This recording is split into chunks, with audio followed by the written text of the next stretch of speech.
This is Due by Friday, the weekly challenge podcast with Merlin Mann, Alex Cox, and Max Temkin. This week's challenge, meditate like a venture capitalist.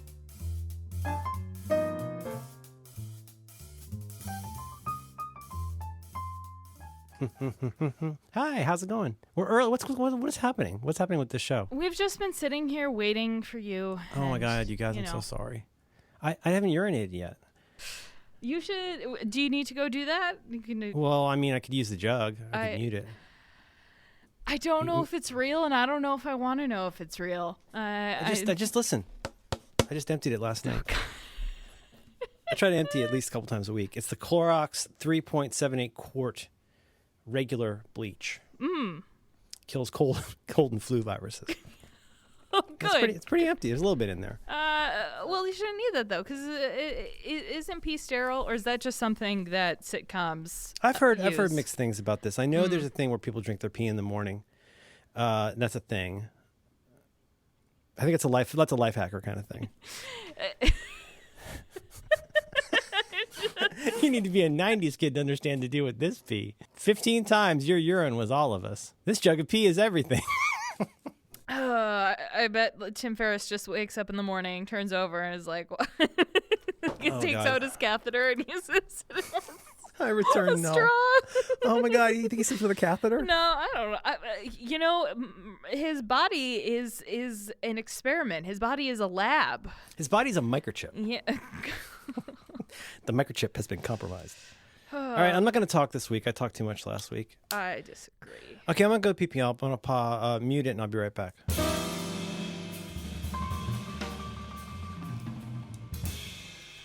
Guess what musical I'm going to see tonight? I don't know what.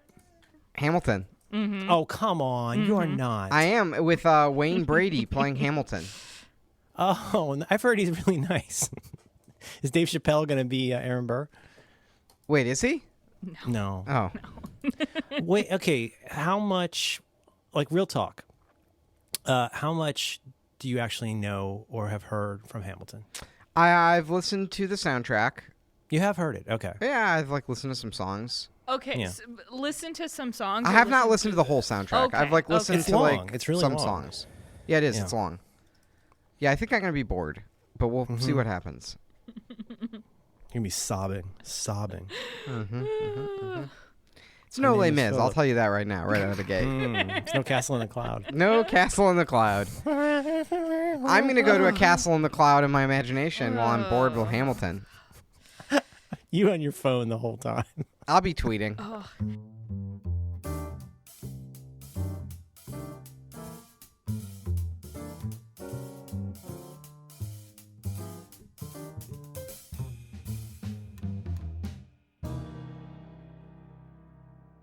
I'm applying for this law program at Northwestern. I'm actually going through with this thing. And the application was due on March 15th, which is today. So I took the application. I actually had my assistant Kara print out all the requirements for applying to this thing, and I put together a little folder of all the work I needed to do and brought it on the cruise. And I was like, on the cruise, I'm going to read this information, figure out what needs to happen, and then prepare my application and write my personal statement and do all this nonsense that needs to make a resume. My last resume that I made was in 2011, and get all this nonsense together and then apply for this law program that I'm going to do.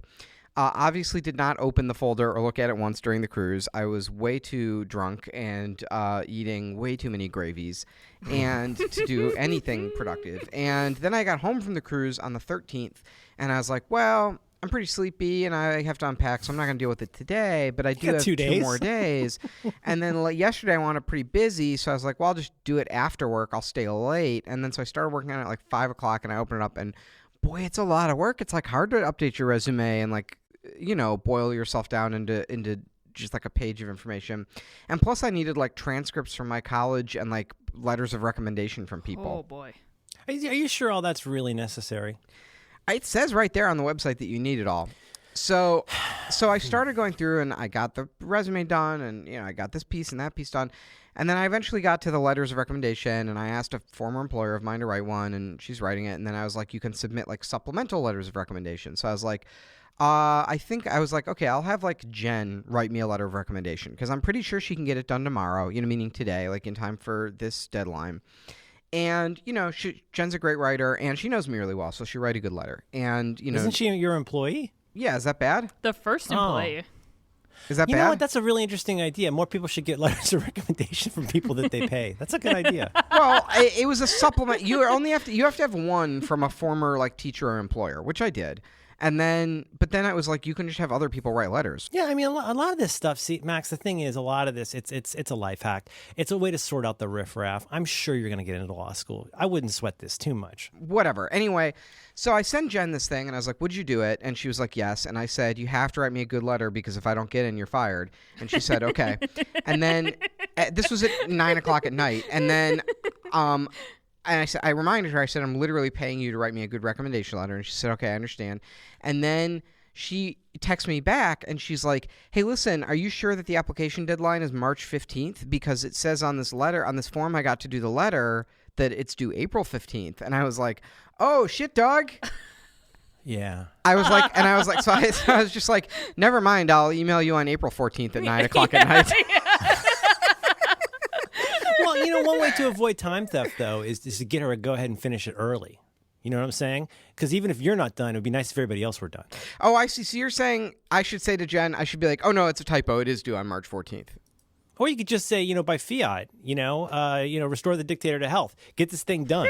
Like, I don't care what date schmate. That's what I say. Mm-hmm.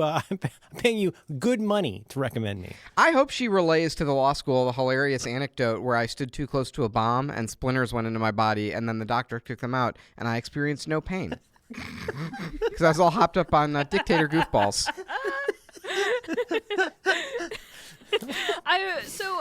You've both had assistants in the past, right? Yeah. Did you ever ask them to create fake deadlines for you, just like fudge a deadline so that you would get something done at a time that was appropriate and you weren't doing it at the last second in case you did indeed procrastinate and did not get it done? That sounds like something I would do. It was more like I hired somebody to help me fake my death. Like a lot of what my assistant did was just lie to people about my availability. And just, he's super busy. And, I wasn't. I just didn't like talking to people. And so that was a lot of what we did. I did not have a particularly good relationship with my assistant. And it was one of those terrible cases where, bad on me, bad manager. I don't know how to manage people. And, it was one of those things where, like, you end up doing more of it yourself. And, like, hey, if Seth Godin emails me, you should probably give me a heads up. But, that's not her wheelhouse. But, no, I have known people to do this. Now, some people like a deadline. They live by deadlines. Has Max done this with Kara? No, well, I don't do fake deadlines. We talked about this, I think 2 weeks ago during our, task management thing. But for me, I've tried all this business of, changing the deadline or setting my clocks a little bit ahead so I think I have less time than I do.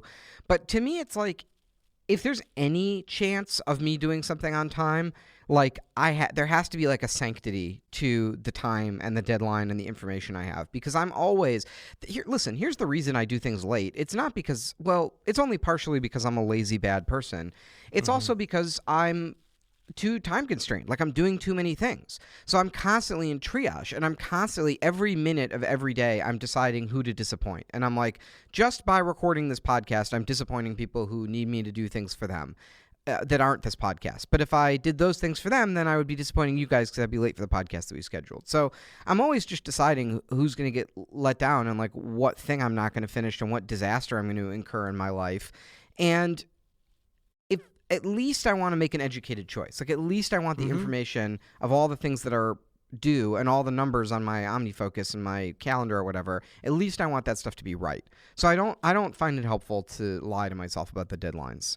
The one thing that we have found helpful, there's been a number of times where Jen and Trin have needed Max to open an email, and sometimes we'll write fun subject lines like top 10 serial killers in Illinois or new asteroids found. Do you think this serial killer screwed up by not starting with the cheerleaders? Because I do. Ooh, I got to click on was that mine. one. That's a good one. That's yeah. the best thing I've ever written for cards. Serial killer subject line. Ooh, click. You got to figure out, I think it's helpful to know, first of all, that everybody lies to themselves about certain things. And like, that's how you cope in life. Like if you don't lie to yourself about some things, I don't know how you exist. That sounds like, utter total clinical depression 24/7 to me. You have to lie to yourself about some things, or you have to hide and compartmentalize some things. But you also have to pick like the areas where you like will choose not to fib to yourself. And I think that's one way to look at due dates. Where like you're describing, I mean, it has a practical component, which is like, hey, I need to know what I can cancel if I have to today. Right? So like, I'm having a situation at home right now I should tell you about. But something came up in the middle of the night last night that I'm dealing with now. And it's really helpful to know like, okay, here's all this stuff that I can absolutely skip today. And by virtue of the fact that I only have 3 things today that have a date and a time on them, that gives me... That's the big rocks, right? Like these are the in the rally of my day. These are the places I need to be doing a thing on the planet at a certain time. And like the thing is, I think the minute, I'm repeating myself here, but the minute you start putting something on there that's not really a deadline, but you want it to like fake psych you into doing it, you're screwed. Like that's an area where like I cannot afford, of all the other myriad ways I can lie to myself, that's one way where I can't, or it would all fall apart. Everything becomes bullshit at that point. Merlin, what happened last night? You get a hockey goalie in the house? Our water heater got a leak last night in the middle of the night. My wife shakes me awake at like 4:35. Wait a minute. Do you suspect foul play? Do you think it was sabotage? Well, I'm going to let the intelligence committee decide that, and let the tweet stand for itself. That's what I'm going to say. It's a matter of trust. It's not a matter of law. I don't know. So anyway, we're dealing with that, and I was like, just freaking out. Like, oh my God, our downstairs neighbors are gonna be flooded, and now we got to deal with this. And nobody wants to deal with the dishonest water heater industry. You should see the Yelp reviews for these people. They're overrated. They're animals. Oh, very low energy.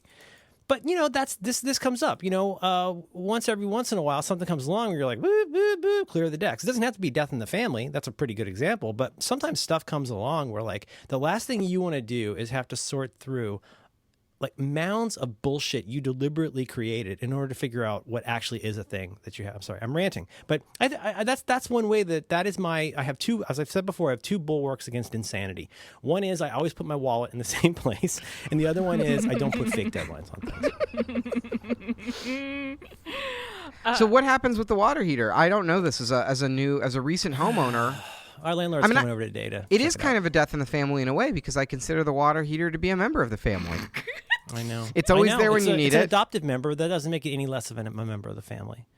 No, it'll be fine. But you know me. I'm always on the verge of panic all the time, no matter what. It doesn't take that much to send me over into legitimate panic and like dry heaving at 4 a.m.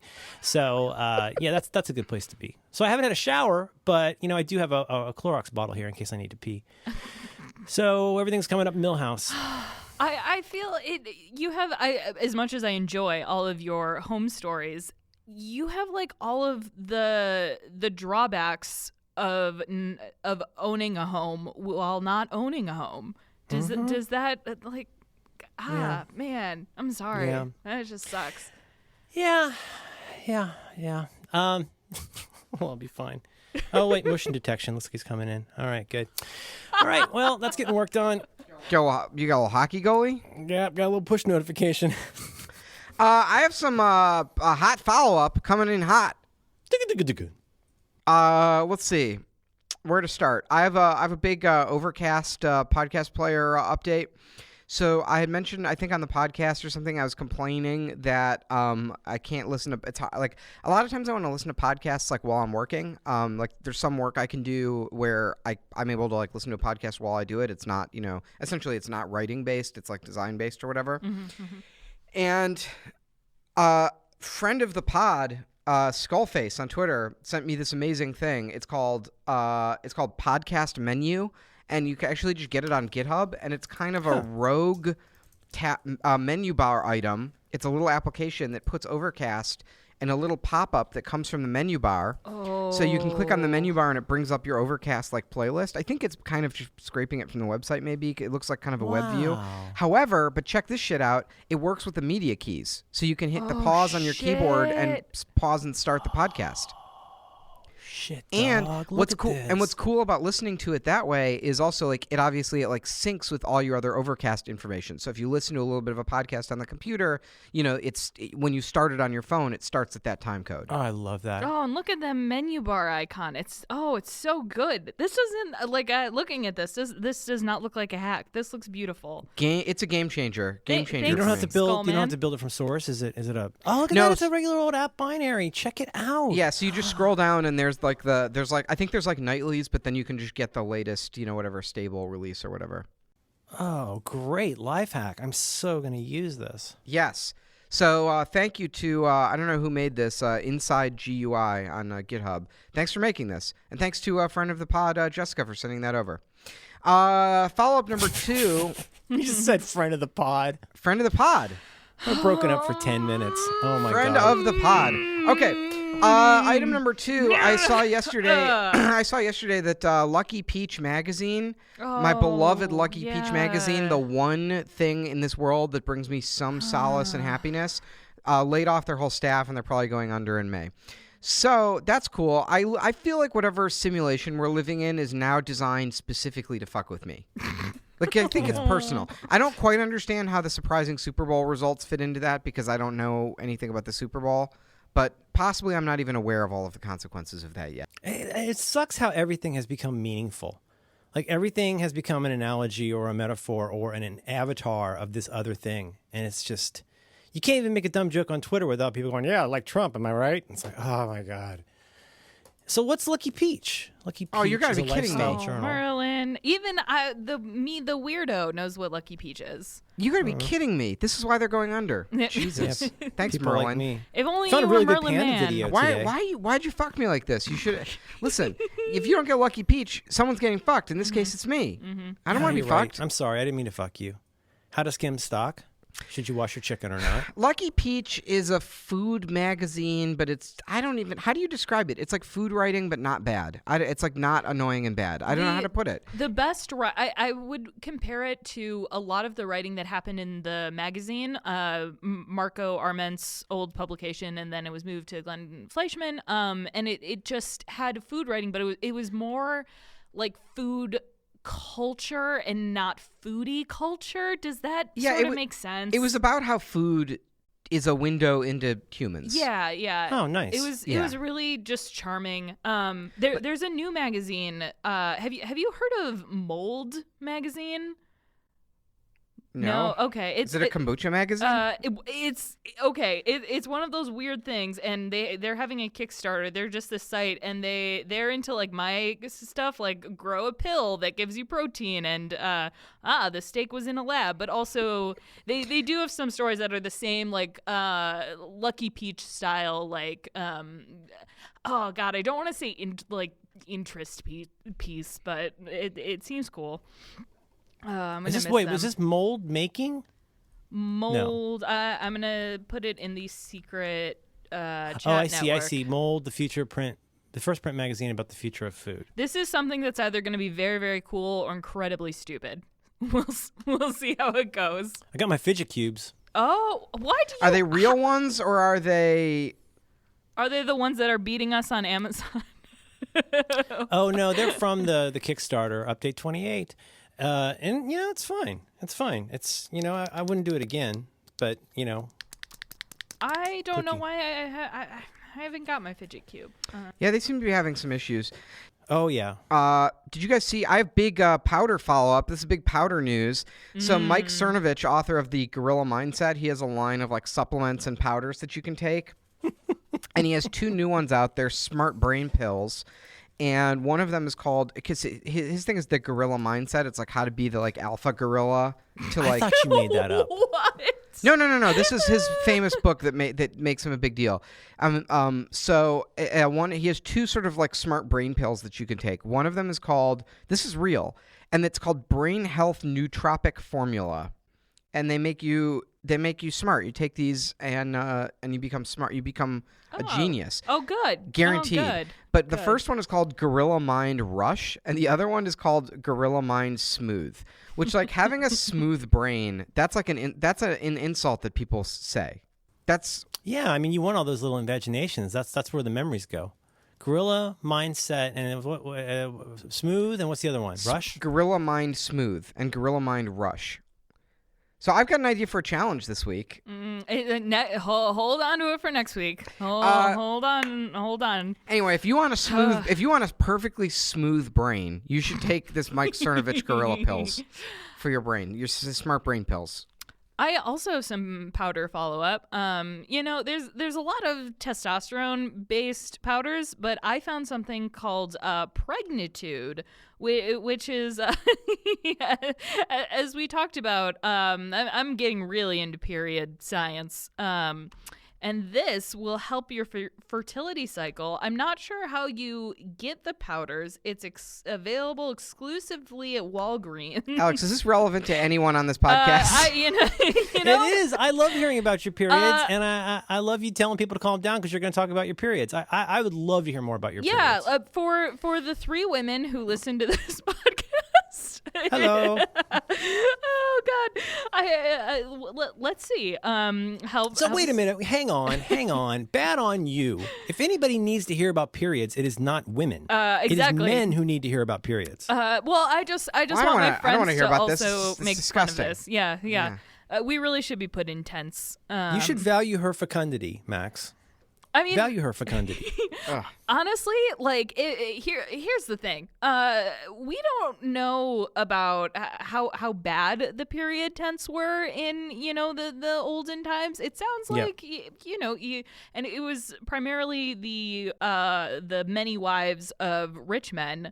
And I'd think that like a big nice tent with like fluffy pillows and your kombucha, it would be nice. Just take a week off. Does this spin out of, how does one say?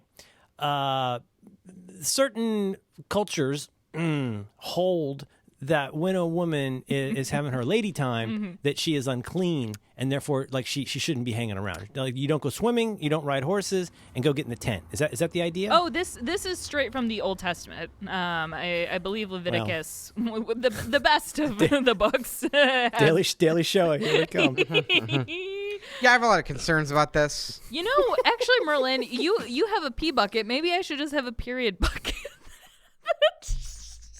The Google, no, you do the Google Keep. It's a little period bucket. It's a personal period things bucket. that are like shaped like daisies and are pink and shit. You should just have something called period bucket. And it's just like the kind of thing you put a citronella candle in. It's just like a really shitty, cheap, leaky tin bucket. I mean, I have a lot of friends who use. Are you familiar with Diva cups? Yes. I have a lot of friends that use them. They're not for me. The Google Keep. Yeah, Google Keep of your vagina blood. Do you save it? I mean, do you make it into like a kombucha? Is it like eating the afterbirth? Like keeping the jellyfish? Do you bury it under a tree for good luck? Like, how does it work? I'll follow up with some folks who use it. However, I did back a Kickstarter that was a Bluetooth-enabled Diva cup. Just because I was curious. They did not get funded, unfortunately. Alex, what kind of push notifications do you get from that? No. They just in case you lose it, you get like a clapper. Like, hey, well, the idea is when it's filled up, you can. I'm almost full. Drain your fecundity. God, I wanted this to be a thing so badly. Internet of You Things. look nice in those pants. Enjoy your meal.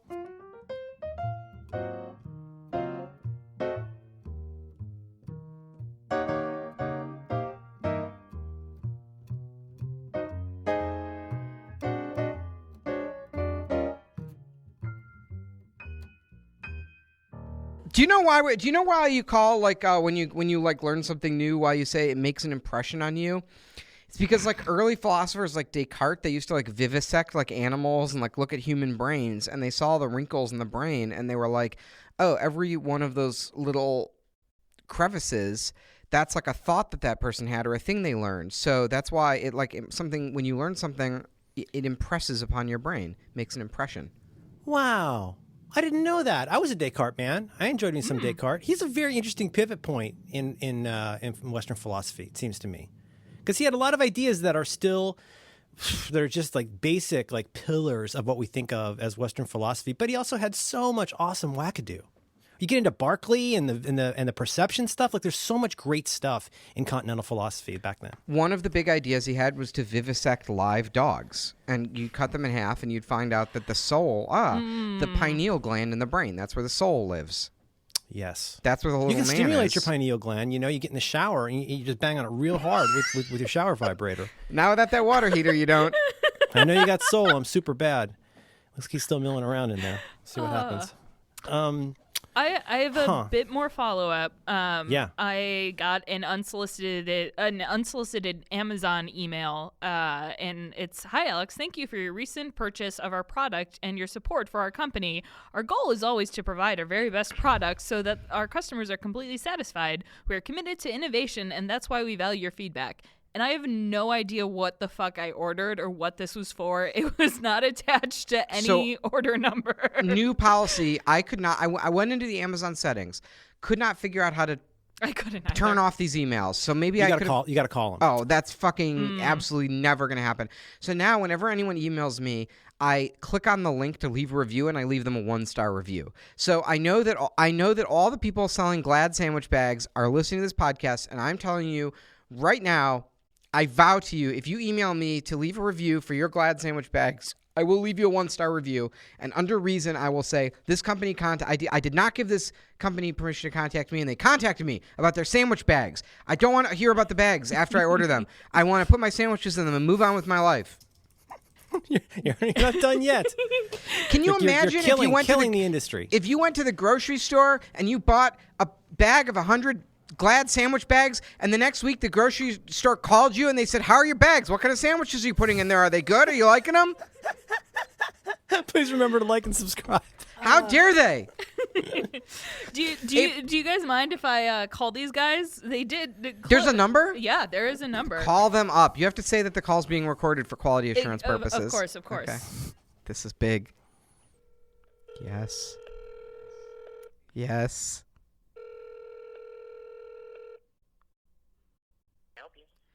Hi, is this jasoncases.com? It is. All right, great. I recently got basically a thank you email and a request to review a product that I bought from you guys, except I have no idea what the product is. It was not attached to any order number or anything. Also, this call is being recorded for quality assurance. Is there any way to figure out what I bought from you? Yeah, sure.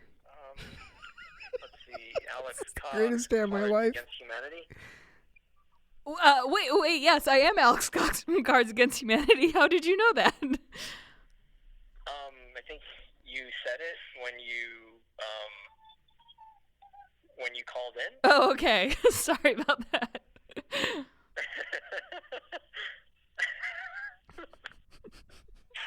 That's funny. Sorry, I'm having a day, man. Okay, yeah. The order is for the Sony FS7 plus lens and bottom plate case. Oh, so a hard case for a camera. Okay. Oh, that's interesting. I just we bought that about a year ago.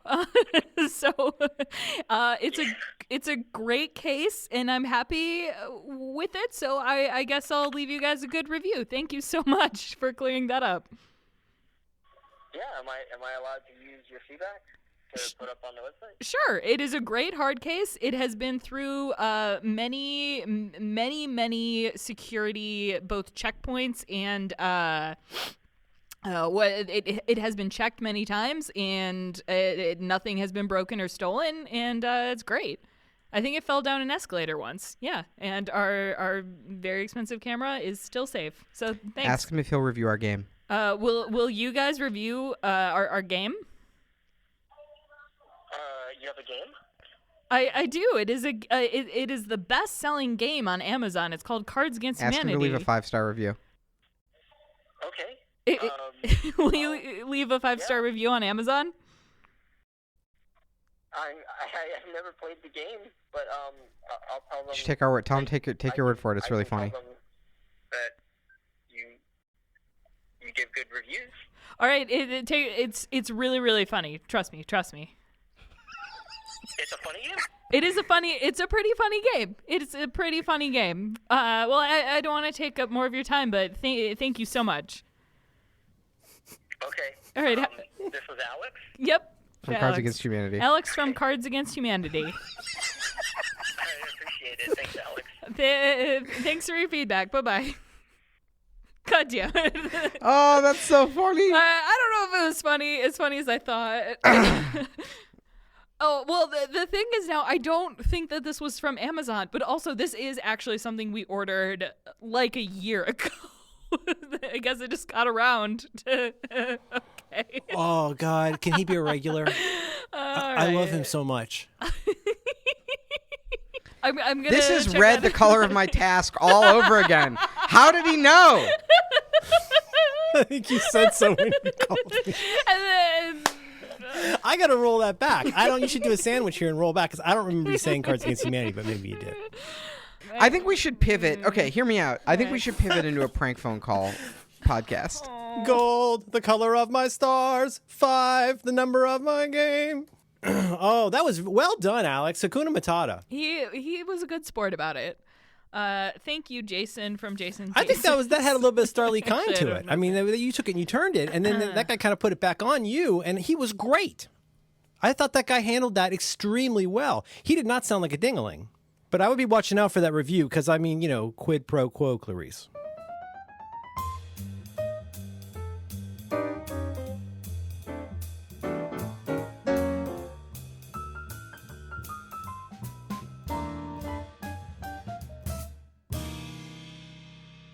Do you know about the Nintendo Switch taste thing, Merlin?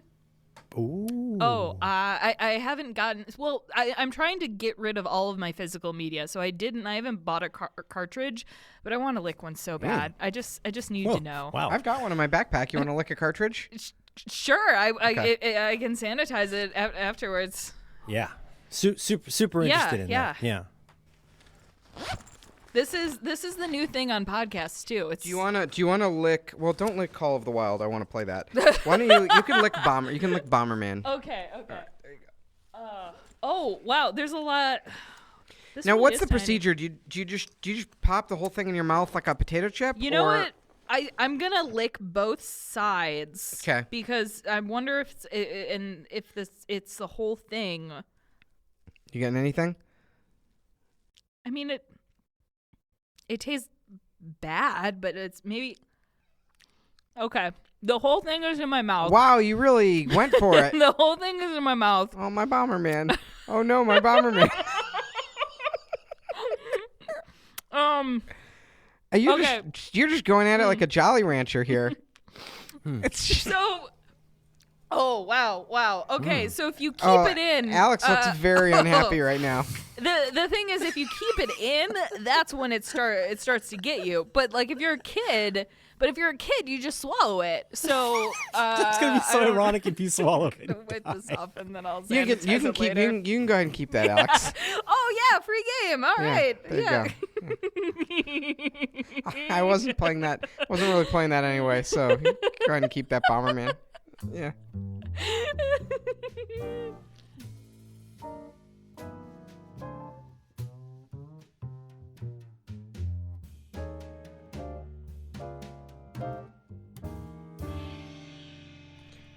This is like, so if you go on Amazon and you go on Cards Against Humanity and you sort by 1-star reviews of Cards Against Humanity, I mean, first of all, people who leave 1-star reviews on Amazon are really anywhere. They're the dumbest living humans. I mean, they're the people who have a little bit, I think they're like part Neanderthal or something like that. But they might have been taking too many of this, the Mike Cernovich smooth brain gorilla pills. But Oh, because they got gorilla mindset. well, they smooth their brains out a little too much. Not enough impressions in there. But basically, if you go in there, there's a lot of like comments or like 1-star reviews with comments on Cards Against Humanity, like I bought this gift as a Christmas present for my niece, and Christmas was bad. Oh, that sucks. I don't know, just like crazy circumstances beyond our control. Yeah. And you're like, well, it's what's the deck, or what's the deck? You've got Cards Against Humanity, : is it a game for terrible people? Well, it's not that. I don't even think that their issue is that we offended someone, which actually would be a fine 1-star review to read. Oh, she was literally reviewing Christmas. Yes, exactly. She's like, the Christmas party was poor. Yeah, it was like, yeah. I'm pulling some. Yeah, I'm pulling some of these up here. So let's see, 1-star review. I like the one that is titled 1 star, and it just says, "This was highly recommended, but we tired of it very quickly." I guess it's fair. Like, all right. Yeah. Here's one: verified purchase. Too many duplicates. Not very fun when you have two of the same card in your hand. There is no duplicates in the game. Okay. Maybe they're unstuck in time. Okay, great theory. It's fun sometimes to click through on the names. I love doing this on the App Store, where I don't read reviews for stuff I do. I very rarely read reviews for apps, but it is fun when you see somebody who's clearly unhinged. It is fun to click on their name and go read about what else. Because really, the funny thing is you'll discover that a lot of the 1-star review people are also some of the 5-star review people. And like everything they do is a personal vendetta about this one time in high school. And like that's just them down the line. And you can go and see all of their incredibly wackadoo, like this lawn chair reminds me of Stacy or whatever. You're like, oh, fuck, what is happening? Here's a good one. 1 star. Does not contain labels. That was what I just saw. I don't understand. What does that mean? Like, I don't know. They thought it would be. Does not contain labels. Okay. X-rated. Definitely an adult game. That's it. You're just describing. Oh my God, this is so awesome. The photo. Okay, so if you go on Cards Against Humanity, the product photo that Amazon has sort of algorithmically chosen as the representative photo, it's a photo of the box where there's like one standing up and one lying down. So it's showing you the box from 2 different angles. And here's a 1-star review. The picture is not what you get. I only got the small box on the left that's sitting vertically. Oh my God.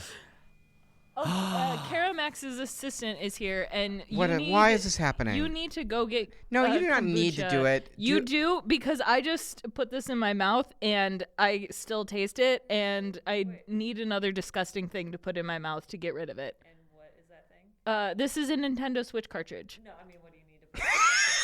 I need to put Max and I need kombucha. Oh, that tea stuff. Yes, no, I haven't. So I might shit it's not myself a tea on this stuff. show. It's a fermented fungus beverage. Yeah, It doesn't look good. it does not look good. But if I'm already eating gross stuff. At so. Rejoice, it's a living Yeah. beverage.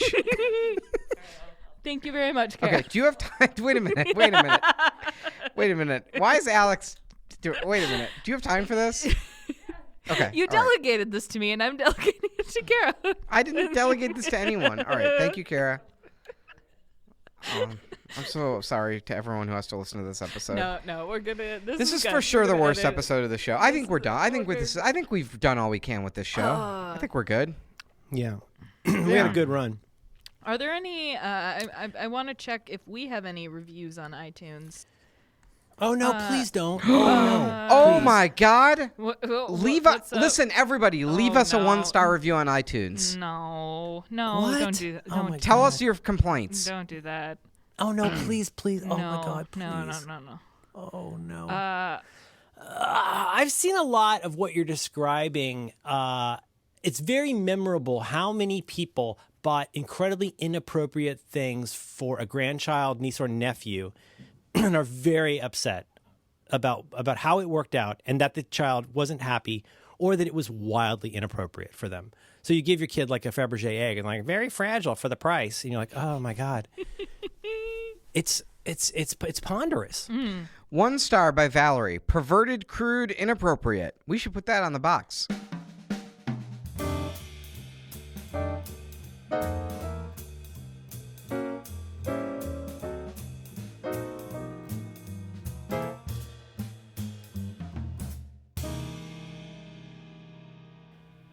So Alex, you're reading Blitzed, right? I am I'm just balls deep into Blitz. I actually got the audiobook because I had a lot of driving to do, and oh God, it's so good. I thought it was going to be all Hitler all the time, and at first I was disappointed, but I did not realize, slight spoilers for Blitz, that basically all of Germany was addicted to meth for a few years. Right. I'm Right. sure that was fine. It was like coffee. God. You know, it was just like, hey, have some meth. Got to go to Leningrad. I like Do-do-do. the bit, particularly about how it was believed to be less dangerous than caffeine. 1 star by Brian West. This game is not what I expected. It is a poor attempt at recreating a TV show. Nothing about the question or responses are funny. What TV show were you guys recreating, Max? Well, I mean, hopefully Arrested Development. That's a show that's really funny. they weren't. I think you on your next writer's retreat should just recreate Veep, really. Oh, Christ, I wish we could. Oh, my God. Nevada. All right, we should Nevada. start the show. Say something funny so I can put in a good transition. Oh, I think it's because Tommy, last night, Isla and Tommy and I went out to, after I realized at 10:30 at night that my application wasn't due, I was just like high. I was like, I felt like I did heroin. I was just like flying high. I was like, oh my God, I have a whole month to procrastinate on this still. And we went out to Korean barbecue and we got a whole bottle of soju of the I think it's Korean plum wine, and it sounds so pleasant. It's Korean plum wine. That sounds like a delightful treat, and it tastes pretty sweet and mild. Yeah, it's plum wine. It's wine from plums. How bad could it be? It's basically has the same alcohol content as whiskey, and we just drank an entire bottle. We were just shooting it all night, and it's so pleasant. No. I think the reason I'm feeling so bad is that I drank a lot of the Korean plum wine. They should warn you about that. 1 star said plum, got very drunk. One, More like whiskey, low energy, sad. drank too much of it. 1 star. Very disappointed. Are you a big drinker, Merlin? Yes. Merlin works hard, he parties hard. Oh. Yeah, I talk fast, I drive fast. Yeah. Yeah, I can't drink a lot of stuff other people like. I can't drink a lot of beer. It makes me really, really logy. You'd know what I'm think saying? that I would like beer because I'm quite a bread enthusiast, and it's basically just liquid bread. Right. But I'm not a fan. I'm whiskey's great. Anyway. 1 star by Richard Ziembicki. It is a great game. Everybody really enjoys it. We'll contact you around Christmas. They will make super presents. Thanks, Rich. 1 star. Let's see what other reviews. Let's see. Oh, it's his only content on all of Amazon. User Tomb Raider. Oh my God. This person who left a 1 star review on Cards said, left a review on a book, and it says 1 star. This book makes you think, wow, that is interesting, or wow, I didn't know that. But I found it interesting how the book talks about how humans did not come from monkeys. No, we actually come from an ancestor, quote, that has not been found yet. First of all, macroevolution has not been proven. Microevolution has, but not macro. I was very disappointed when I read this section, having read several sections before it, filling my brain with possible non-facts. Oh, the title of the book is The Book of General Ignorance. Everything you think you know is wrong. Is Tomb Raider is his name? Is that Dutch? I don't know. They leave a lot of reviews. They've left My 40. goodness. Oh, they're from Chicago. We should have them on the podcast. Call them. Get them on the phone. Get them on the blower. Hello, may I speak with Mr. Raider? Oh, Mr. Raider is my father. Call me Tomb.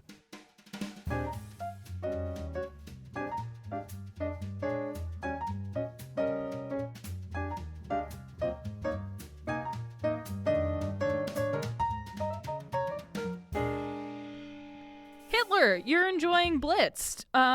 What have you taken away that you did not previously know about Hitler's drug use? Well, I mean, one thing I got from listening, I feel like I got from listening to that interview on Fresh Air, reading between the lines a little bit, Terry Gross, it seemed to me, did you listen to it by any chance? I did, yes. she felt heavily briefed on cautiously making sure that this person, that basically that their ass was covered in case what he's saying wasn't true. Like, are we really sure that X means oxy and stuff like that? Did you catch that? Did you get that feeling of like, she was really, in a way that she doesn't often do with authors, there wasn't this sort of like implicit credibility question. It wasn't huge, but it was there. So, I'm reading it. First of all, I'm thinking this is, in translation. I'm thinking, I want to make sure. And sometimes when he editorializes, it is a little bit out of nowhere and a little jarring. It doesn't feel like a really straightforward nonfiction, there are times. So I'm reading it in a somewhat circumspect way. With that said, yeah, I mean, just how pervasive everything was, and just the gnawing sensation of this whole we've all had our reckons about why things went the way they did. Is it a micropenis? Is it failed art? Is it all these different things? But again, we're back to Occam's razor. What if he was just really fucked up on drugs a lot of the time? And had a job to do every day. Some of the things that feel a little bit like an opinion piece, I wonder if that's just kind of lost in translation. Me too. Did you get that impression? I don't know.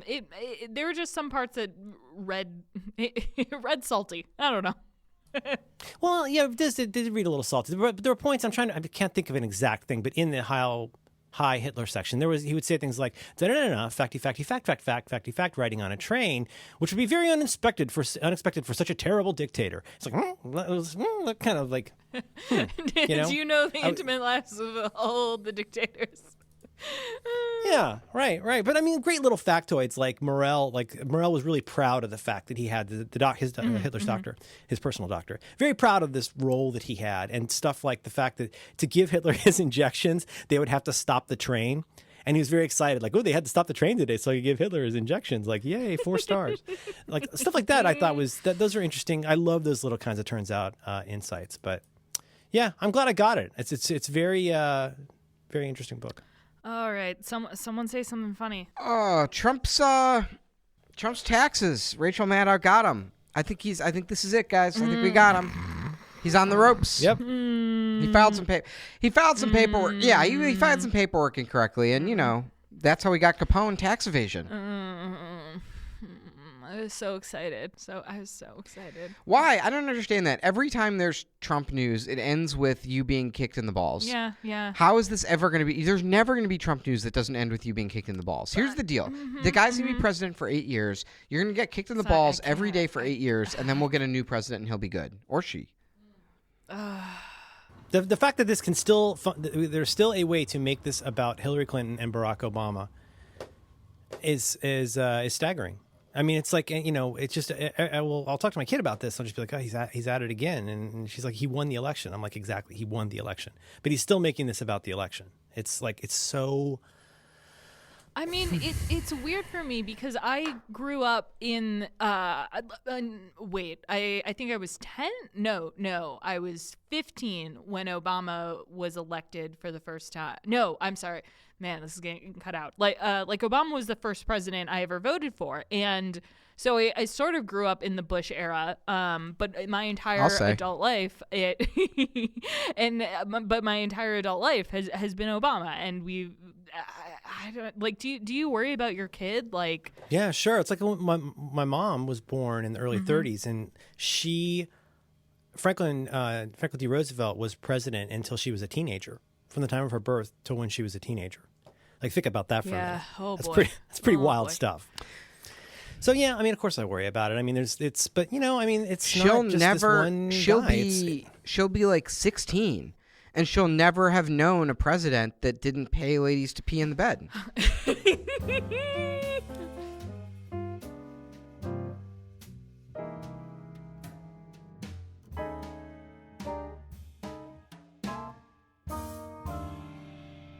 Uh-oh, I see Alex has got some bags. The kombucha has arrived. The booch is here. 2 gigantic bags. What flavors do we have? Oh, it seems to be all the flavors. We got original, organic, and raw. I like that original. Lemonade. 2 sour. Too sour. All right. There's Cosmic Cranberry. Have not tried it. I feel like that's one that That's my go-to. Cosmic cranberry. Cosmic cranberry. May the great cosmic cranberry carry you on its back. Sounds like a good omen. Oh boy. Wait. Is there a ginger ale? I don't think so. Let me double. What? All right, we're looking for some ginger ale. I'll tell you, man. It's cosmic cranberry, gingerberry, and ginger ale. That's my three go. The ginger ale is good. What Now, is multigreen? multigreen's got the mean? That's my favorite one. It's green tea and algae. Oh boy. That's the one that was your original. Love That's the OG. green. That's my favorite flavor. That's one of the best beverages of all time. You do have to factor in that it's going to make you shit your pants, but Boy, yeah, I've had some looseness that wasn't explained. I mean, it's nothing. I'm nothing. I'm Cranberry losing it sleep up. over. Not like my water heater raining down. So I have not tried this ever. So if I just spontaneously shit myself, that's gonna be some great Whoa, content. hang on. I'm sorry. Is this your This first is- booch? this is. what flavor are you going with? I'm going with cranberry. Because there's Yeah. alcohol in this, right? So really, it's just like a cranberry, right? Yeah. There's not enough. There's not enough alcohol in it that they card you when you buy it.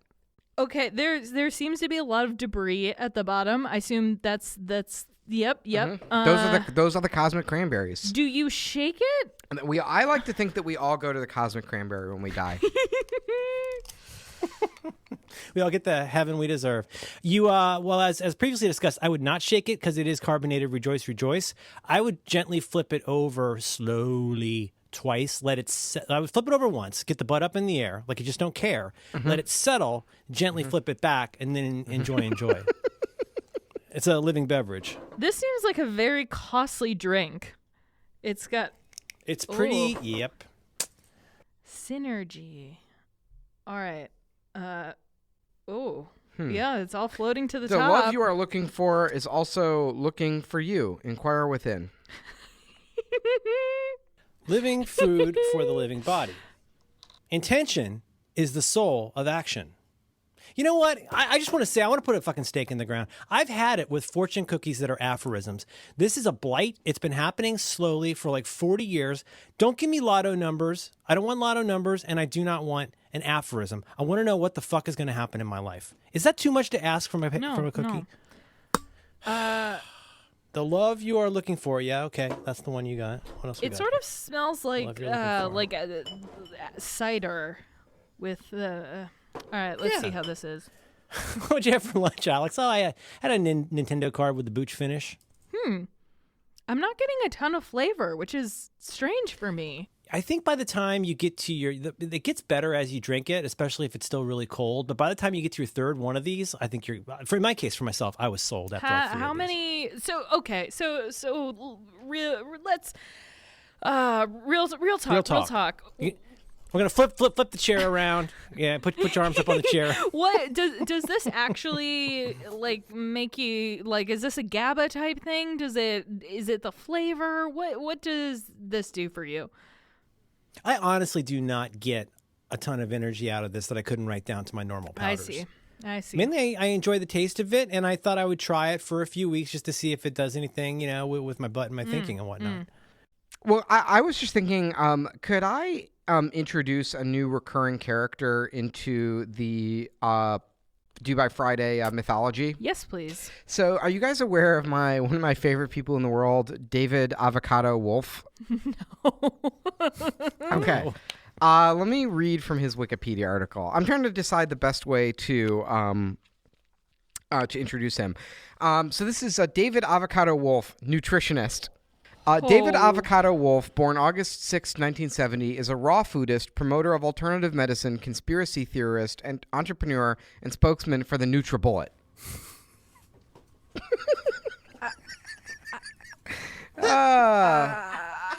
Okay.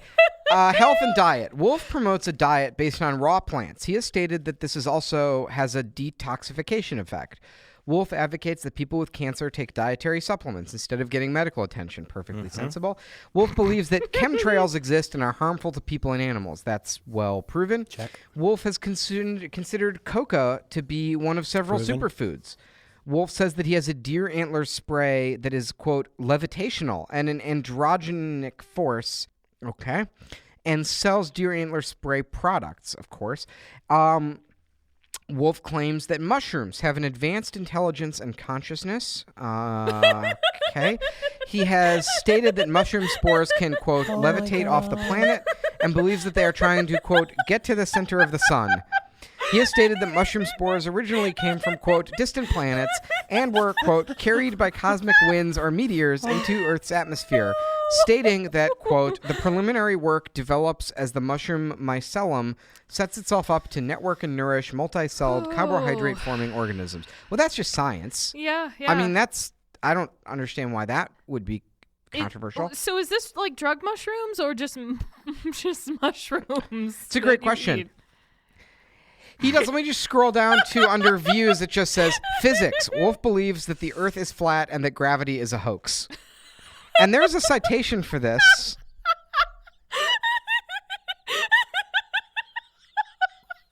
Oh God, I can't. He's a spokesman for the Nutribulls. Oh, it's from when the Flat Earth panel, Lightning in a Bottle, 2016 interview from the Temple of Consciousness, Bradley, California. I don't know why. I don't know what made me think of this. I just really like this guy. I've read a bunch of his interviews. I'm just really interested in his views. Now, I have a question about his name, because there's these certain kinds of names, like you get like the bass player Donald Duck Dunn, who I only ever hear referred to as Donald Duck Dunn. I've never heard him called Donald Dunn. I've never heard him called Duck Dunn. He's always called Donald Duck Dunn. My question for you, David Avocado Wolf. Do most of his friends call him Avocado? Does his mom call him David? Or is he one of those people that everybody just calls David Avocado Wolf? Oh, I know why. Okay, I'm sorry. I know why I brought David Avocado Wolf into this conversation.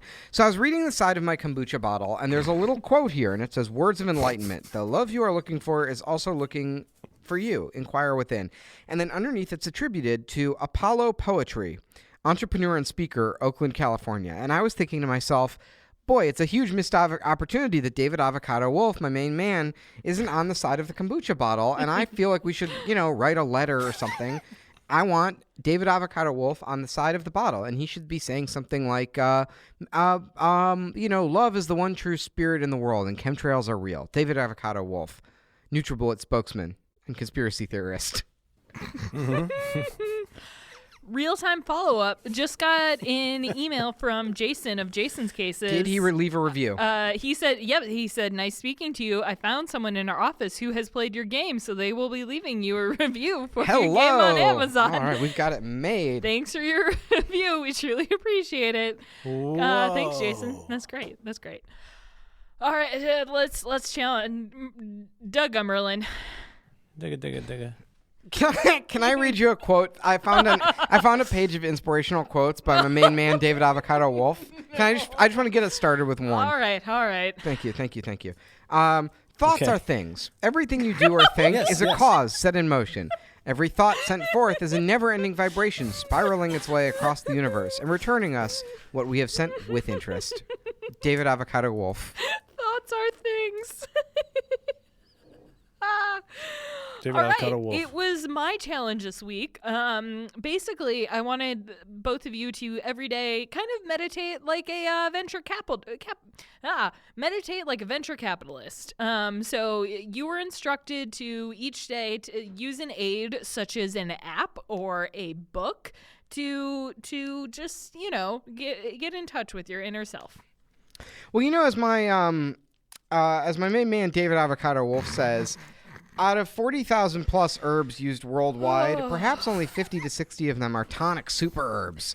These super herbs should be taken for long periods because, like all tonics, obviously, they are more like food and they build health treasures within and nourish our, quote, stress defense field. Oh, no. David Avocado Wolf. Merlin, it sounded like you had a tough time with this challenge. Just another quick question about David Avocado Wolf. You mentioned wanting to have a recurring character on the show. Yeah, I know. He's part of the canon now. He's canonical. My main man. David Avocado Wolf. You know, Alex, with regards to this challenge, when I sat down to meditate, I really brought to mind the teachings of my main man, David Avocado Wolf, when he said, paradise is a state of consciousness. Yeah. All you have to do is purify yourself, and you automatically arrive. David Avocado Wolf. Every organism exists as a vehicle for the ennoblement of water into consciousness. Oh, what a guy. Merlin. You struggled with this. So this week was rough. I guess I would say, in the words of David Avocado Wolf, that every organism exists as a vehicle for the ennoblement of water into consciousness. That was David Avocado Wolf. No, but I mean, there's one overriding principle to the way that I approach meditation. I guess I'd want to paraphrase David Avocado Wolf, who says, until further notice, celebrate everything. Life is a mirror that magnifies. What we see out there is only a duplication of what we are inside. David Avocado Wolf. So wise. I mean, he's got so many layers. He's got a NutriBullet. No, I've been having trouble sleeping. I've been really struggling. I've been anxious, and like days just went by before I realized it and I didn't do it. I've been trying some things involving sleep and dreams that I've been working on, doing some self-work, as I call it, or as David Avocado Wolf might call it. No, I didn't really do it. I didn't really do the challenge, and I'm really sorry. So when you say experimenting with like dreams, are you trying to become a lucid dreamer? I'm fairly lucid some of the time. Oh, interesting. I've always been very interested in trying to remember my dreams and developing means and methods of being able to remember them and figure out why I feel the way I feel about them, even if they are nonsensical. And given that I've been having some anxiety lately, that's just the thing that I was doing. I don't know why I didn't do the meditation. I think it's really hard to do meditation. And I think about it, and then I dread the way I know I will procrastinate doing it. And it makes me feel terrible about myself. Good. It's I kind of feel the same way every day. Sat down and dreaded going through with it. And I should say the maximum amount that I meditated each day was 10 minutes. And That's not bad. 10 whole minutes. 10 minutes is great. Well, and I used a number of apps, of course, the go-to Headspace, and I just can't do the guy's voice. I have a couple of questions All right. about meditation stuff. No, question number one. Do you guys have any sort of meditation practice or experience with this prior to this week? Like, have you ever gotten into meditation and done it for any serious amount of time or anything like that? Yeah, I had a period where it was really my doctors were really like pushing it, like, yeah, meditation is a good thing that you should do, and especially when like you're manic, like that's a good thing to fight that. And it's I don't know, it's hard. Okay, so I kind of get to cheat with meditation because I will take a benzo beforehand, because otherwise my brain just spirals, and especially with this challenge, I wanted to take notes. You're supposed to let the thoughts flow like a river and get them away. And not even gonna lie, when I was even younger, the fact that Steve Jobs meditated, well, you got to get on that. But I read a lot about meditation and sleep, and I don't do either very well. But I know that you, Max, have had experience with it. Have you ever done meditation, for lack of a better word, like with a guru? Yeah, when I was in Baltimore, we my friends and I used to go to the Baltimore Shambhala Center, and we'd go sit. So that's about as organized as I've ever been. And meditation's a big net. Like, I think it kind of describes all these different things, activities that people can do. I spent a little time going through some of the meditation apps, and I've seen a number of them already. And most of these apps are a business. They're trying to make some money selling people meditation or the fantasy of meditation or a meditative experience or whatever. And so the way they work is there has to be stuff in the app for you to transact, for you to spend money on. And so they do so predominantly almost everything in the App Store I mean, literally, like every app that's you can get is some sort of guided meditation. And what I mean by this is some sort of program happens or audio plays while you sit and meditate. Yeah, more in the tradition of like self-hypnosis or relaxation. Yes. And I don't want to take away from this. I truly think if people do this and it helps them and they feel some benefit, then it's a benefit. I mean, if it works, it works. People should absolutely continue doing it, and I have nothing against it. However, that being said, it's not for me. And the specific kind of meditation I'm interested in would be mindfulness meditation. And this is like Buddhist meditation. And with Buddhist meditation, what you want to do is you sit in a specific comfortable posture with your legs crossed under you and your back straight, and you sit up straight. And that's not for any spiritual or traditional reason. It's purely because it lets you breathe better. It's just your body is in a state of alertness, and you can like breathe, and it lets you like basically like focus for a minute. It's the only reason I'm aware of that tradition exists, of sitting in a certain way. But basically, you sit on this cushion with your feet folded under you, and there should not, I mean, really you should be able to meditate no matter what's happening, whether there's like audio playing or a guided thing or whatever. It doesn't matter what the environment is, but you're actually supposed to like not focus on anything. You're supposed to not do a program or not be thinking about an idea. You're supposed to empty your mind of thoughts, and that's allegedly what the Buddha was able to do after like a lifetime of training. Certainly I've never been able to do that. And it's an impossible task. You spend your whole life trying to empty your mind of thoughts, and you can never do it because it's impossible. But the practice of trying to empty your mind of thoughts, it has a couple of positive benefits, which is one, you just realize it's just a reminder. I don't know what to say. It's like I live in a perpetual fear of like boredom. Like I like don't go to parties and I don't go do things because I fear being bored. Yeah. Like I don't want to go see Hamilton. I'm already dreading it because I know that I'm going to be. But seriously, I know I'm going to be. I know. I'm committing to be there for hours, and I might be bored, and I'm really kind of anxious about it. One thing that meditation helps me like get my head screwed on straight about is like. Boredom, you don't actually die from boredom. It's okay. You just sit there and nothing happens, and that's okay. You'll come out the other side and you're fine.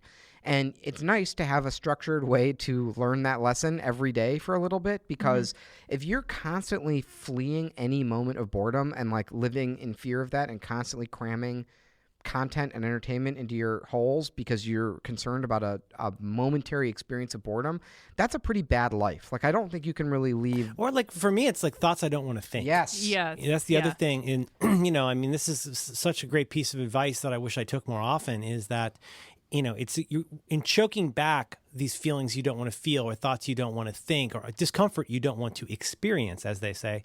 It's the trying to stop that makes it so much worse. And it seems like one benefit of what you're describing, and I've tried it a little bit. I mean, in the past, like over the last 20 years, I've had phases where I've tried this, not anything like what you've done. But it is, even if you're not going to get to this, even if you don't clear your mind of thoughts, you're going to become aware of things and maybe slightly detached from things in a way that you, while feeling at once like I can own that this is a thought that I'm thinking, you also realize that does mean that the thought is me. When you're sitting and you're meditating and you're just I mean, I'll get into what I do in a minute, but the idea is you're not really supposed to be fixated on anything or thinking about anything. You're just supposed to be present in the moment and think about your breathing and just not really have any thoughts in your head. Inevitably, you sit there and you're just assaulted by things that are stressing you out. And like, holy shit, like I was supposed to call this person back, or I'm late for this thing, or suddenly it all comes rushing back to you. I get the same thing when I'm in the shower or when I'm going to sleep, or just any other moment, or when I'm sitting at a stoplight, any other moment of quiet in my life. I'm just like inundated with these like panics of like, oh, fuck, like that thing, this thing. And the thing with when you're meditating is you're supposed to, you get those thoughts, or sometimes I'll be like, oh my God, that embarrassing thing I said to a girl in high school, Jesus Christ. And what you're supposed to do is you're supposed to say, I recognize that I'm having this thought. I mean, first the experiences, I mean, just to describe it like from phenomenologically, like, here's what it feels like. You're overtaken by the thought. You become the thought. You're not even thinking about thinking. You're consumed by it. What meditation is, the training of meditation is you pull yourself back and you say, okay, hang on a second. I am not that thought. I'm sort of experiencing this thought. It's just a thought. I'm going to let it go. And, Merlin's brought the example up that I think about all the time of like, what can you say? You're like watching the cars go by, that thing. Yeah. Two examples I like. The one we talked about on here was the idea, and this is out of the Headspace app, but the idea is, can you imagine standing by a highway and watching the cars go by without feeling the need to get into any of the cars? Well, why do your thoughts have to be any different? The other one I heard that I want to say maybe in a Steve Hagen book that I thought was pretty great was imagine standing on a bridge, over like a river and trying not to catch a fish. And so there's two, I will identify just personally 2 times in my life where this like thought technology of being able to say like, I'm having a thought, I'm not the thought, it's okay, I'm going to let it go. I'm going to let that car drive by. Mm-hmm. Here are 2 times in my life where I have a practical benefit of this helping me. The first time is when I get angry. Like I don't think I'm like a super angry person, but sometimes like something happens that really pisses me off. Usually it's like, it could be something really dumb, like the Glad Ziploc people emailing me to leave them a review for my box of 100 Glad sandwich bags, right? On Amazon. That like really upsets me. Or like, I don't know, sometimes people will email me asking me to like tweet about I haven't even met them, and they're asking me to like tweet about their project, and I want to write them back and be like, what the fuck are you doing? Like, have some respect. And what's nice is like, I think everyone probably is prone to those moments of anger that are kind of irrational and they just push your buttons or whatever. And what's nice about anger is one of those emotions that totally overtakes you. No one has. You don't notice it till it's That's too late. right. No one has a mindful experience of anger. You become anger. You're just like consumed. It just, you're so hot. You can't even slow down to think about it, rationally. And that training of meditation of just returning to the breath and being like, okay, I'm having a thought. It's cool. I'm going to let it go. Very helpful to understand that that's happening to you. I mean, it's not easy. It's not instant. It's like I've been meditating since college, so it's years of that practice, and like now I'm better at it. Of like when I start to get mad, I'm like, all right, I'm getting mad. I'm just gonna let that one go and recognize what's happening. It sounds stupid, but it's really hard. It's actually very hard to do, No. Yeah, there's no way to put it into words where it doesn't sound like super lame and dumb. No, it doesn't sound stupid at all. The other one is like, so Pat Rothfuss and I have talked about this a lot on our podcast. Like Pat, I didn't know this until I talked to Pat. Pat actually taught me this term, but Pat and I have a similar tendency, which is whenever we hear about anything, whether it's like our partner telling us about a problem or something they have going on at work, or we meet with someone we like and they're telling us about their project, or I'm watching the news and listening to politics. Here's a thought that I have all the time, which is, I should fix that. Like, I could do that much better. And it usually comes from a place of like, I don't actually know too much about it, so I'm like too ignorant to understand why my very obvious idea doesn't work. But Pat is like he's been in therapy a lot, and what he says is that's actually like a psychological condition called grandiosity, which is this like, it's an unhealthy condition where where it's just like, like everything is about me and I can insert myself into every situation and make it right and fix it. Now I don't think I suffer from this at a clinical level, but I'm definitely prone to it of like, if I see someone working on something, I'm like, I should insert myself into here and make it better in some way, even whether I really know too much about it or not. Because on some level, pretty much everything is kind of about me. You don't think that way, but like it's unless you're mindful of it, every bit of information that comes into your life will be parsed based on like how it affects you. Yeah. And also like I think it's just also just part of being a nerd and part of having, whatever the personality, maybe I think it's part of the personality type that all of we have is that if we look at something and it's a system and it's really inefficient, or someone's doing something in a crazy way, it drives us insane. Like, have you ever seen, whenever my parents use the computer, they click on the address bar and they go to google.com and then they type in the thing they're searching for. And I want to be like, stop. Do not go to Google. Just type it right in and then hit enter. Like, you don't actually need to type Google and go to google.com every time. But it's like, really like, it's like doing that helps my parents understand the taxonomy of how the computer works. So what do I care? It doesn't bother me. But it's like, it's very hard for me. It's like, it's honestly like a thing I need to practice every day to be like, to have that feeling of like, to have that thought of like, I should fix this. I should insert myself into this situation. And then to catch myself and say, I actually don't need to do that. Just because I have the thought or I know the knowledge doesn't actually mean that I need to fix it or do anything or say anything. It's okay for someone to be wrong and not repair it. Whenever I see someone force quitting iOS apps, I just when I'm on the train. That's what people do to just kill time. And people just did dinner. God. I have a question for both of you. Like, I totally understand the trying to get rid of anger. I would be game, just for what it's worth, I would be game for re-challenging this as a side challenge because I do want to do this. I have future challenges that are related to this, but I'm curious, especially with Max, like we both do a lot of things, and I think really my biggest challenge with this was I felt like I can be doing so much more. Not necessarily I haven't done something that I should have done, but it's like I could be doing this cool project. I could be learning more. I could be reading this thing. I could be making myself smarter. And so like a use of time. Yeah. Well, I have that. I have that feeling about exercise. Which is like every time I find myself in a situation where I'm trying to exercise, if I'm like going to the gym or whatever, or like to have, I had a trainer for a while last year, and I was constantly consumed by this feeling that I was wasting my time. But I think the reality is that, going to the gym and being healthy, well, it's not really fair to say you're wasting your time. It's more of an investment of time. You're saying, well, I'm going to spend, a couple hours a week doing this now. But really what's going to happen is the rest of the week, I'm going to have much more energy and focus because I'm, have physical health. And then also like in 10 years, my body will not deteriorate to the point where it prevents me from doing any work at all. And that's how I feel about the meditation is like, for me, it's such an important way of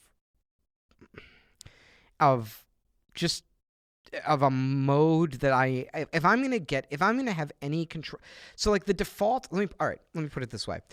If I don't do anything to control my day, the state of my day is that I'm constantly being texted and emailed, and people are coming to tap on my shoulder, and I'm getting pulled in 1,000 directions doing whatever pops into anyone's head.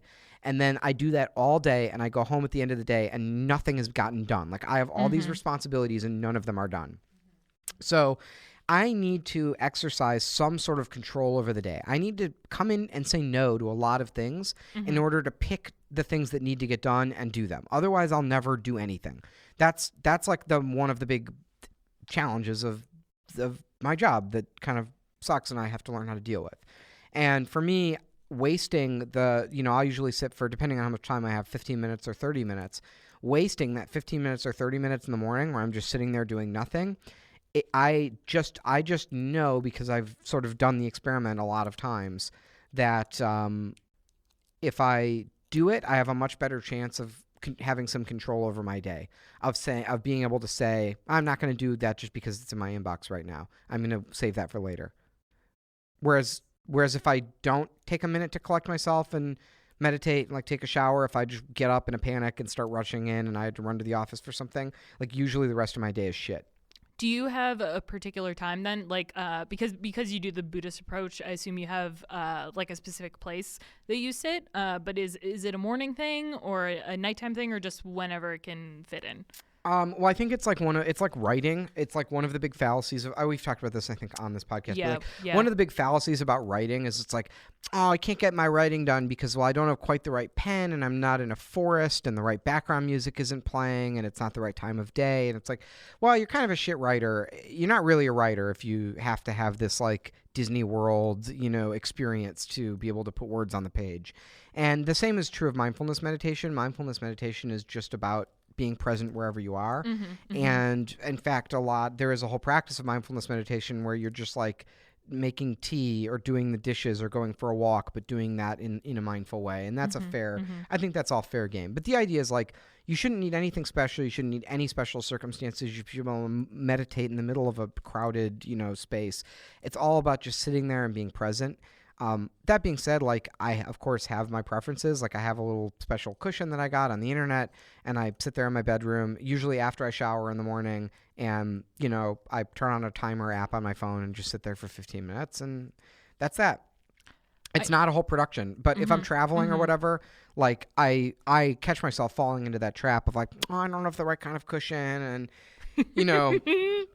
there's too much background noise and the light's not right. And it's like, no, fuck that. Like, the whole point is just to sit there with a soft focus, a soft visual focus, and look at the wall. It doesn't matter. You should be able, if it's sort of like if you can't really meditate anywhere, regardless of what your situation is, you're not really doing it correctly. The only time I've had anything, I don't even want to say success, the only time I've ever had anything except failure with this, though, is to treat it more like working out. And so, like, in the same way you're saying, like, oh, you shouldn't need to be, Ron Swanson in a cabin somewhere with the right new age music in order to write. And by the same token, you should be able, as long as you've got your workout clothes, you should be able to do some kind of a workout anywhere. But with all of that said, like any kind of a new habit you're trying to build, one tries to build, I feel like I have had the best success with trying to be consistent in terms of how and when I do it, especially. And because that's the only way. It's like, what I can tell you this, for one thing, I've never had any luck with trying to do it at night. That is not going to happen. For me, just for myself, like if it is going to happen, it's going to be 20 minutes in the morning. So I'm not saying that that's a guarantee that it's going to work, but I do know. And again, but now, on the other hand, that is also what has me, pushing back sometimes. It's like, ugh, it's already 2 p.m. I got to go pick up my kid soon. Like with the time that I've got, the last thing I'm going to do is sit on an internet cushion and stare at a wall. But I do think having some kind of a structure to it, and, not too much structure. Like you don't want to get Byzantine. But I think it does help to have a place that you do it. And if you need to change it. But have a program and stick with it. One thing that I actually found really helpful, because I sort of dove into this with the full-on intention of just doing a mindfulness practice, and we made fun of people this week and last week that need to be in a special place.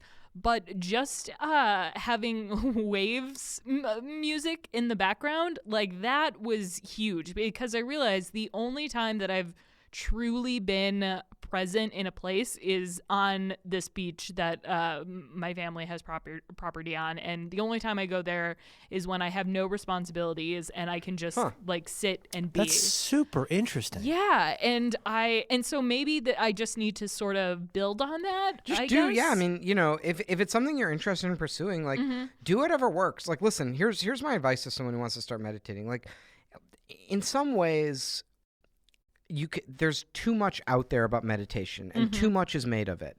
It's actually incredibly simple. All you need to do is sit there and try not to think of anything. And there's not really a wrong way to do it. The only wrong way to do it is to over intellectualize it or over systematize it to the point where you don't do it. But it's honestly like, I mean, that's part of what appeals to me about meditation, is that you don't need anything to do it. It's a thought technology that you can take with you wherever you go. And doing it wrong is part of doing it. That was the big breakthrough for me when I finally was able to do this for a little bit at a time. It was when I realized that doing it wrong is part of it. If you know what I mean, it's like I always felt like, oh God, what's wrong with me? I'm not zenned out. I'm not relaxed. I don't blah. And then I realized no, that agitation and sitting with it is part of what that thing is. It's basically here's your job. Your job is to sit here, and maybe with a timer or whatever it is, and just be with this. There aren't that many. I mean, there are like, I guess there are behavioral life hacks that get you to where you can do this. But once you're doing it, it's improbably simple in what you have to do, even if it is not. It's It's simple, but it's not easy. Right. Yes, kind of. Definitely. But you used apps. So you were doing apps though, right? Yes. Shit. Let's talk about the world of meditation apps. So here's my So I've tried a lot of these. I think they're all shit, and the reason is I don't want to pay a microtransaction for a voice to tell me how to feel. I'm sure that's a good activity that a lot of people get some benefit out of. It's emphatically not what I want. Like, I want to sit there and try to empty my mind of thoughts. I'm not actually trying to have a voice guide me through a meditation on, gratefulness or whatever. That's a very different experience than I'm trying to have meditating. To me, that's like almost one of the reasons for my suspicion of this, although again, like, keep doing it if it works for you. I'm not saying don't do it or whatever. The reason I'm suspicious of it for me is like, to me, it feels like an overly like productized experience, which is like where you like press a button and you complete it and you check it off. And that's like the whole point of meditation, is that you do it for your whole life and you never do it right. You always fail at it every time you sit down. That is the experience. That's not separate from the experience. That is the experience. So all these meditation apps I'm very suspicious of, and they all suck. But here's really all I want in life is like, could someone just make a fucking timer that reports to HealthKit when you use it? Oh, right. Oh, wow. That's a really obvious idea that you do not see. But of course, no one's made it because you couldn't really make a lot of money on it. But just fucking make a timer that dings a bell and then puts the data on HealthKit saying, I meditated for... Without having an orange background and a Buddha or a lady in yoga pants sitting on a rock. Just, I don't understand. I mean, it's like if I sort of understood the iOS environment well enough to like bang out an app, I feel like this is an app I could bang out in a weekend. Like literally just play a bell sound effect. Have it. Here's your options. Do you want to sit for 5 minutes, 10 minutes, 15 minutes, 30 minutes, or an hour? That's it. Those are your options. And then you press that and it plays one bell to start, one bell to end. And then when you're done, it posts the data to HealthKit. As far as I know, I've downloaded like every meditation app and none of them do this.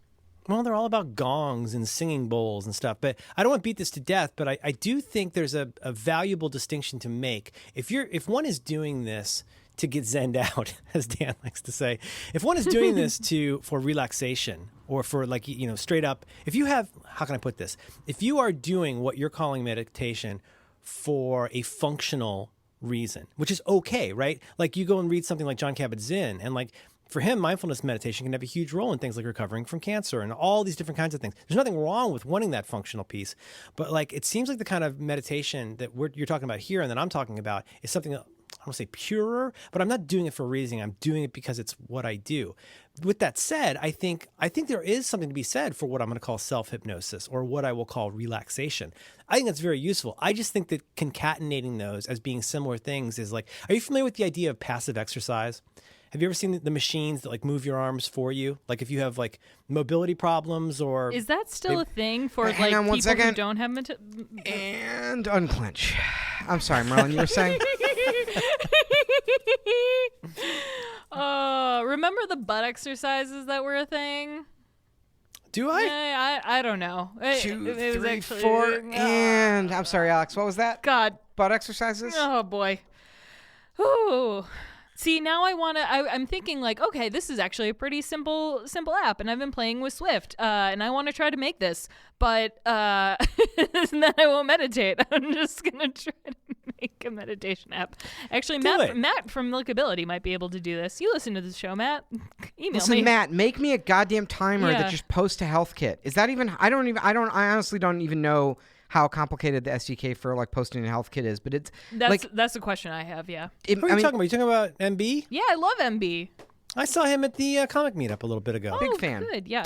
All right, here's the other thing. And Alex, you had mentioned you read about meditation a lot, and like it concerns me that there's this like meditation industry, and like Veronica and I were going to this escape room, and we wound up in this like crazy mall the other day, and we were like looking at all the stores in this crazy mall, and there was literally like a meditation store, and they sold like crystals and DVDs and like scents and stuff like that.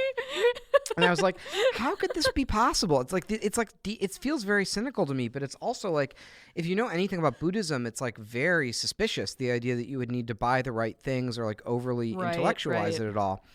And I thought I had this great little thing. Can I read a long, boring thing, as is my tradition on the podcast? Please do. Wouldn't be an episode without it. Thank you. So this is a little excerpt I prepared. This is from a book I love that I really, really liked, although it may be too kind of boring and technical for most listeners. But anyway, it's by this psychologist named Mark Epstein, and he's a pretty accomplished practitioner and writer about Buddhism, as well as a pretty accomplished psychotherapist. And he wrote a book about, it's called Thoughts Without a Thinker, about psychology and Buddhism. It's pretty cool. So he has this great story in here about the sort of Buddhism as it relates to the intellectual tradition. And I should just preface this by saying, like, this is interesting to me because, like, I have the, like, philosophy personality type, where, like, Tommy and I were just joking about this the other night, where it was, like, I, like, failed in every academic pursuit in my entire life. Like, I was, like, constantly getting in trouble in school because... Real quick, to preface, Tommy is one of our office mates and a game designer, and would you classify him as a philosopher? Yeah, Tommy's he's a philosophy writer. Yeah, he's fantastic. Are there two Tommies? Yeah, there's a bunch of Tommies, I would assume. There's many Toms. Oh, okay. Thanks. So, no, who's the Tommy who you're always talking about? Isn't that one of your co-founders, or is this a different Tommy? Who's the Tommy I'm following on Twitter? Who is that? Oh, co-creator of Secret Hitler, Tommy Moranges. So Tommy writes he created this character years ago called Philosophy Bro that explains philosophy like a bro, and I thought it was really funny, and I'm a fan. So Tommy and I were talking about how we constantly like got in trouble in school, and it was because like in any discipline, like if you're in like math class and they're like, just do it this way, and you're like, why? You get in trouble, you get like yelled at. Or even when I was in college and I was a political science major, and I'd be like, well, why? Like, why would we do it that way? Non-compliant. Yeah, you'd be like, you're going to lose a letter grade for like not formatting your paper right, or, you know, whatever. That was constantly how I was getting in trouble, and I hated all academics until you find philosophy. And in philosophy, if someone tells you something is a certain way and you say why, you get published. That's the whole game. That's all there is. So philosophy is like the troublemaker's discipline, and I love that. That's my whole worldview. Oh, that's good. I love that. I love that you're supposed to overly sort of think about everything. But one of the reasons that Buddhism and mindfulness meditation is like really meaningful to me is it's almost like an answer to that. And this is the story from Mark Epstein that I wanted to read that kind of talks about that. So he says, a wealthy patient confided to me that after having a gourmet meal, he craves a cognac. After the cognac, a cigarette. After the cigarette, he'll start to think about making love. After making love, perhaps another cigarette. Soon he begins to crave sleep, preferably without any disturbing dreams. The search for comfort through sense pleasures rarely has an end. The second noble truth of the Buddha takes its cue from this experience. It is traditionally described as the truth of the arising of dukkha, and its central tenet is that the cause of suffering is craving or thirst. The Buddha was concerned with how to escape from just this kind of self-created suffering, with how to avoid the pitfalls of self-inflation or debasement. Buddha, we must remember, did not teach a speculative psychology. He taught a practical one designed to liberate practitioners from dissatisfaction.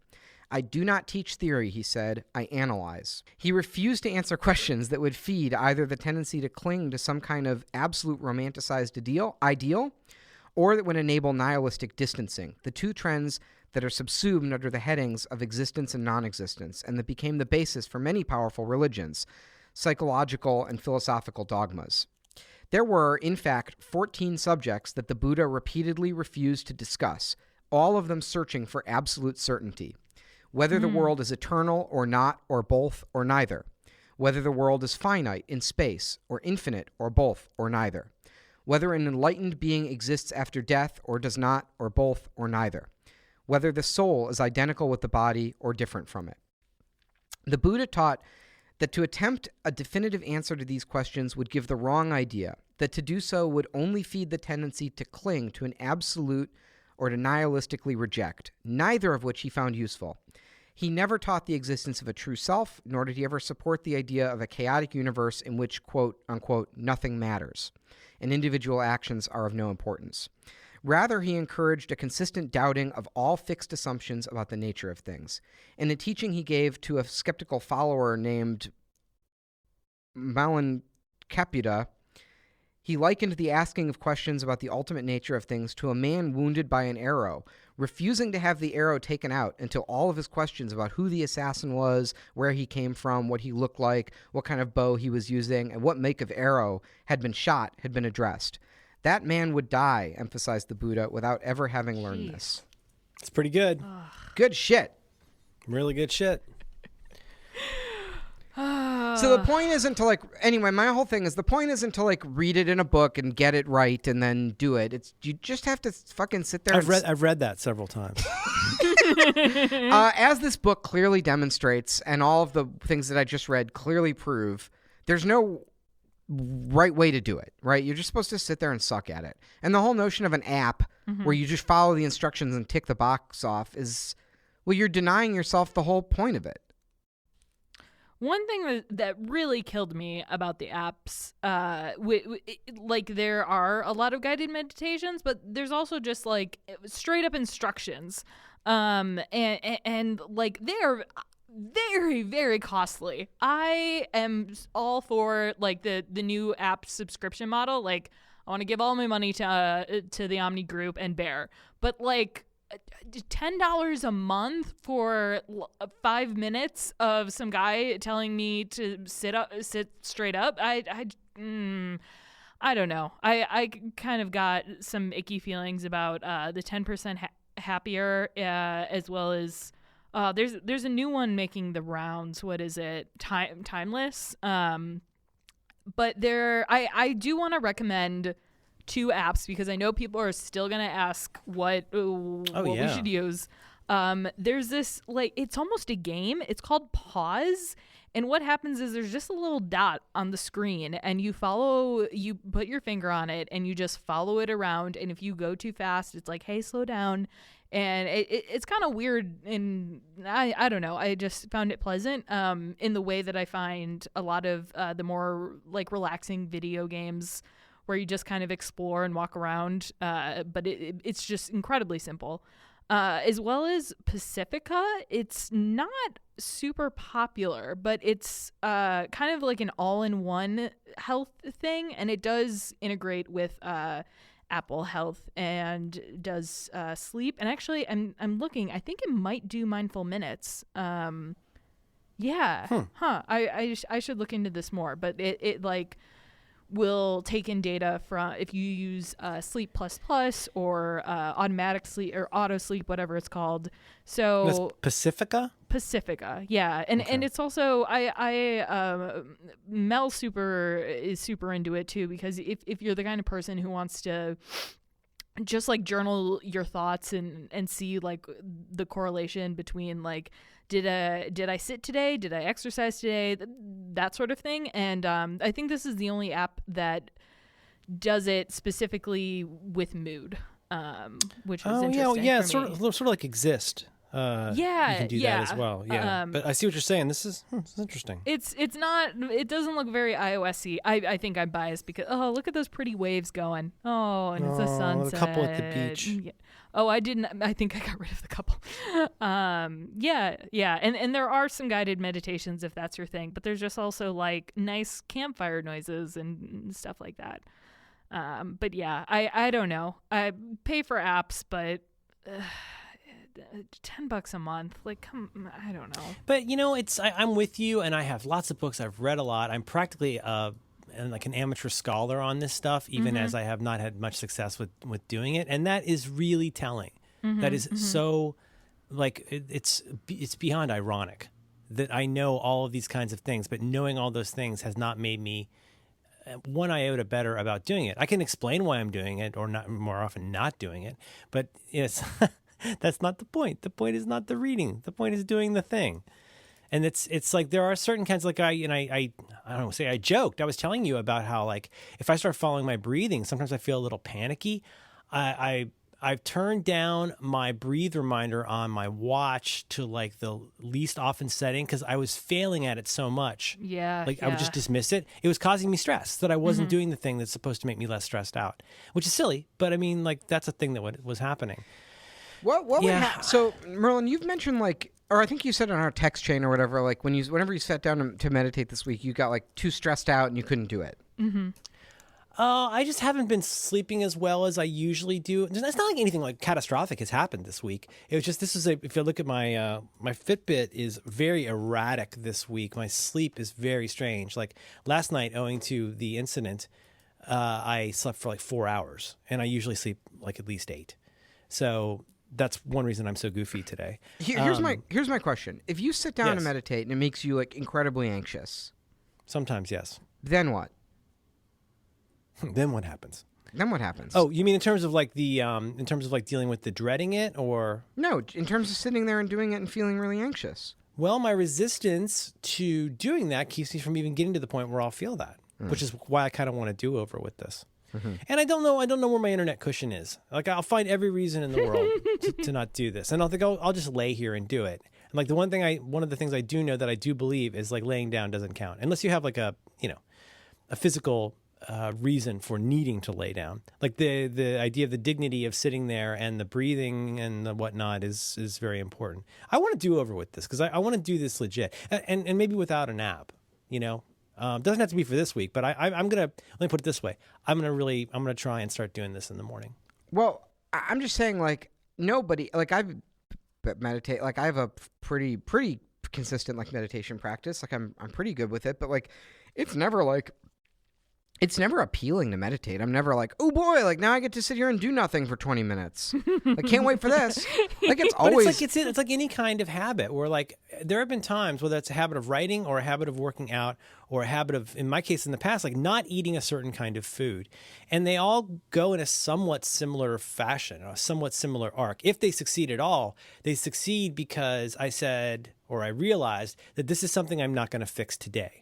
Right? Like this is something I'm not going to fix by doing this a couple times. It's something where like I'm going to have to keep doing this whether I feel like it or not. I'm going to have to just keep doing this until it's like not a thing that I'm thinking about doing anymore because it's a thing that I do. I'm interested in why you think lying down doesn't count. So the days that I did do it, I would do it in the morning and have a more traditional, just sitting up, lotus position, whatever. And at night, I was like, you know what, I'm just gonna lie down. And then you sort of, it's like a different sensation with like how you're breathing and how your muscles relax. I don't know. It's interesting. Like, although maybe you're right, it's like horizontal prayer doesn't. But I buy the idea that part of the exercise is maintaining a certain amount of alertness. Right, like right. That really works for me. I get that, and maybe again this is maybe my own mental hang up, but this thing of like, oh, I'm doing this, as I said last week, I'm doing this because I'm stressed out. So therefore, this is a thing that I'm going to do to not stress out. Like, probably not the best day to start doing it, when you're feeling stressed out. But in that case, I'm doing it for the wrong reasons and with the wrong sort of intention, as they say.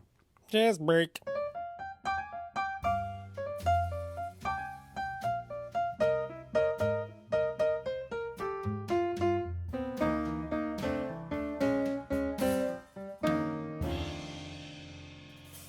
Do you guys want to hear what my main man, David Avocado Wolf, says about gravity? He says, gravity is not intrinsic to matter. The Carl Sagan idea that was sold to us on Cosmos on PBS was sold to us deliberately to actually confuse us, just so you know that. There's people who have known that gravity is a force that can be displaced. There's people that have known that since the 50s or even earlier than that. But by screwing up, confusing our mind about things, and giving us incorrect theories, we were brainwashed into a totally different belief system, that gravity is intrinsic to all matter. We're fighting gravity. We have to push our way through gravity to launch a craft up into outer space. All this nonsense. There's people all around the globe who believe the Earth is flat. It's flat. Yeah, I mean, I think that having a lot of knowledge of gravity and having all the equations that describe gravity is really holding rocket scientists back. And if they would just be willing to get rid of that, we'd launch a lot more stuff into space successfully. If we stop listening to fucking science cucks like fucking Carl Sagan, we could finally get our mushrooms up into the biome. What is he? He's big science. Rejoice. He's huge science. Oh, if only we could get to Mars. Merlin, it's your challenge this week. Digga. Challenge. This is a thing that I would like you guys to try, and I'm willing to tune this challenge to your own interests and enthusiasm for doing this. I want you to join me in an experiment I've been doing. I've been talking about this on Back to Work. I want you to use your voice for more things. So what I've been doing I'm into this. This is what I've, and then hang on, we'll make this if Max is balking Siri, about this. send a text to Merlin Man. Oh God. No, send a text to Merlin Man. Tell Max Temkin, suck my balls. It says Siri, send a text to Maryland. Hang on. Right, let me try one more time. Hang on. Siri, send a text to Okay, hang on. Siri, send a text to Merlin Man. You're doing it wrong. Listen. Tell Max Temkin to suck my balls. No. Stop. Okay. All right. Hang on. Siri, tell Merlin Man to suck my balls.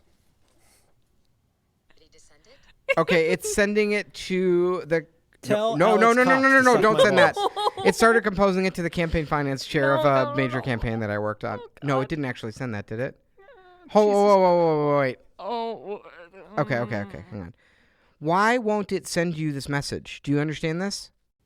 Well, yeah. I mean, like, it takes time. It's all part of the challenge. Siri, send a text to Merlin Man.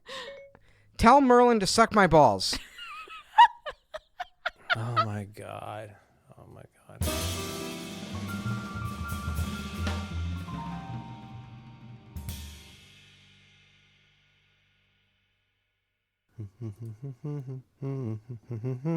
Oh, the straws are too short, the showers are too narrow.